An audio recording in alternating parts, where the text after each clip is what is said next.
प्यारे बच्चों और साथियों, मैं आभा सिंह, माध्यमिक शिक्षक गणित, शासकीय high school police line Shahdol से आप सभी का अपने YouTube चैनल में हार्दिक स्वागत करती हूँ। साथियों, आज हम बात कर रहे हैं कक्षा 10वीं के गणित विषय के अध्याय 7 निर्देशांक ज्यामिति के वस्तुनिष्ठ प्रश्नों के बारे में। हम इस वीडियो में निर्देशांक ज्यामिति से के महत्वपूर्ण वस्तुनिष्ठ प्रश्न जो भी परीक्षा में पूछे जाते हैं, उन सभी प्रश्नों के बारे में चर्चा करेंगे। तो आइए शुरू करते हैं। पहला प्रश्न है, किसी बिंदु की y अक्ष से दूरी क्या कहलाती है? तो इसका उत्तर होगा, किसी बिंदु की y अक्ष से दूरी x निर्देशांक या भुज कहलाती है। अगला प्रश्न है, किसी बिंदु की x अक्ष से दूरी क्या कहलाती है? तो इसमें उत्तर होगा, किसी बिंदु की x अक्ष से दूरी y निर्देशांक या कोटि कहलाती है। अगला प्रश्न है, 0y एवं x0 के मध्य की दूरी क्या कहलाती है? तो इसमें दो बिंदु दिए गए हैं, 0y एवं x0।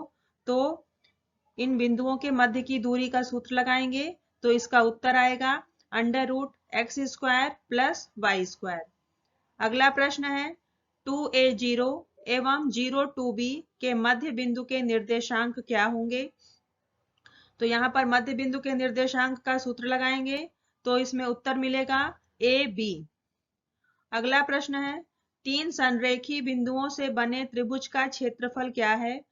तो 3 संरेखी बिंदुओं से बने त्रिभुज का क्षेत्रफल 0 होता है।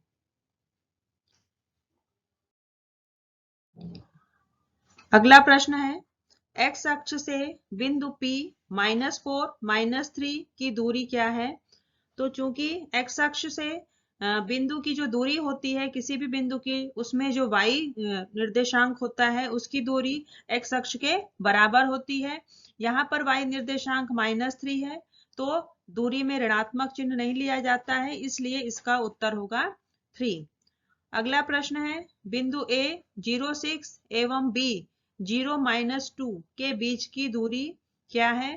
तो यहाँ पर दोनों बिंदुओं के बीच की दूरी ज्ञात करने के लिए दूरी का सूत्र लगाएंगे और इसका उत्तर प्राप्त होगा 8।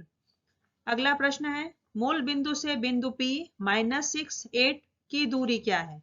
मूल बिंदु जिसके निर्देशांक 0 0 होते हैं, तो 0 0 से इस बिंदु की दूरी का सूत्र लगाया जाएगा तो यहाँ पर उत्तर प्राप्त होगा 10।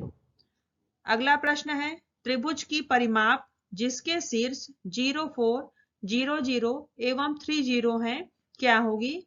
तो चूंकि हमें त्रिभुज की परिमाप यानी त्रिभुज के शीर्ष हमें दिए गए हैं, तो इन शीर्षों से हम तीनों भुजाओं की माप ज्ञात करेंगे और उससे हम त्रिभुज की परिमाप ज्ञात करेंगे तो उसका उत्तर प्राप्त होगा 12।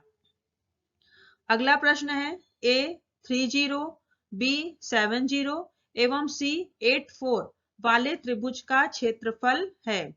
तो त्रिभुज के क्षेत्रफल का सूत्र यहाँ पर लगाया जाएगा और उससे हमें उसका उत्तर प्राप्त होगा 8।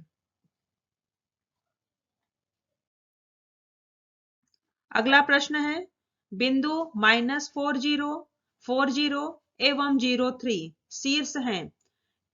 तो यह जो 3 निर्देशांक दिए गए हैं, हमें पता करना है कि यह किस त्रिभुज के शीर्ष हैं।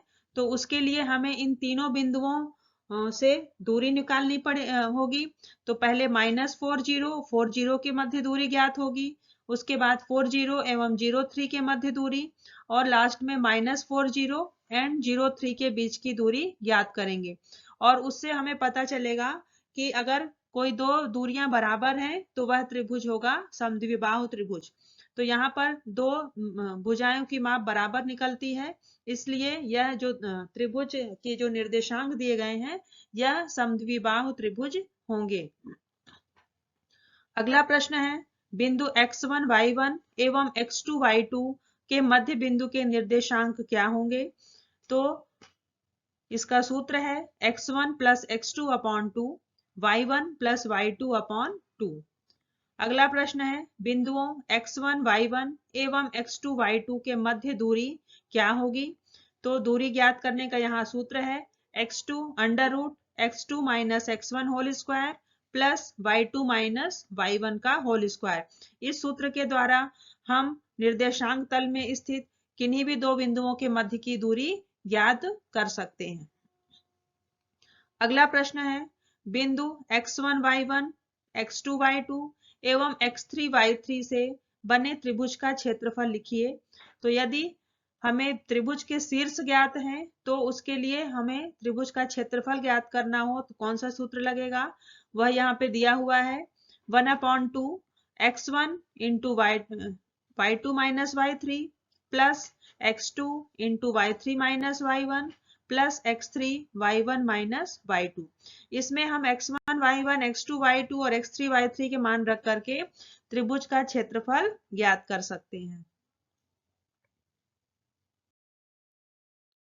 अगला प्रश्न है बिंदुओं a -28 एवं b -64 को मिलाने वाला रेखाखंड का मध्य बिंदु क्या होगा। तो मध्य बिंदु का सूत्र हमें पता है और उसी सूत्र में जब हम मान रखेंगे तो हमें इसका उत्तर प्राप्त होगा -4 2। अगला प्रश्न है x1 y1 x2 y2 x3 y3 शीर्ष वाले त्रिभुज के केंद्र के निर्देशांक क्या होंगे। तो यहाँ पर हम देख रहे हैं कि अगर हमें किसी त्रिभुज के शीर्ष दिए गए हों तो त्रिभुज के केंद्र यानी कि जहां पर तीनों मध्यिकाएं एक दूसरे को मिलती हैं तो वह केंद्र होता है। तो उसके निर्देशांक होंगे x1 plus x2 plus x3 upon 3 y1 plus y2 plus y3 upon 3। यह उस केंद्र के निर्देशांक हैं जिसके शीर्ष हमें ज्ञात हो।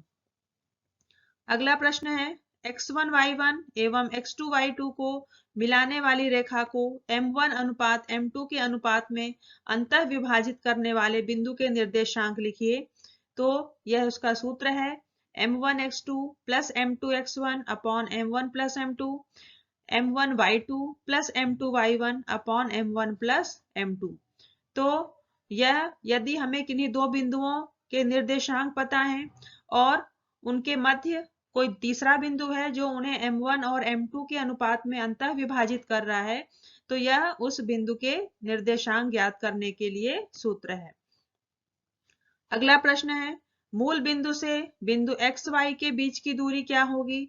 मूल बिंदु जिसके निर्देशांक 0 0 होते हैं तो 0 0 से बिंदु xy के बीच की दूरी होती है √x² प्लस y²।